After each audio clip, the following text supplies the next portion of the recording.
Black shadows fall from the lindens tall, that lift aloft their massive wall against the southern sky.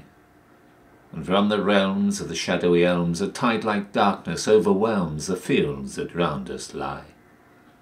But the night is fair, and everywhere a warm, soft vapour fills the air, and distant sounds seem near.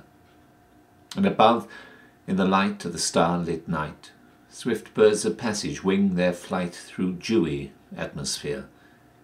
I hear the beat of their pinions fleet, as from the lands of snow and sleet they seek a southern lee. I hear the cry of their voices high, falling dreamily through the sky, but their forms I cannot see. Oh, say not so! Those sounds that flow in murmurs of delight and woe come not from wings of birds. They are the throngs of the poet's songs, murmurs of pleasures and pains and wrongs, the sound of winged words. This is the cry of souls that high on toiling, beating pinions fly, seeking a warmer clime.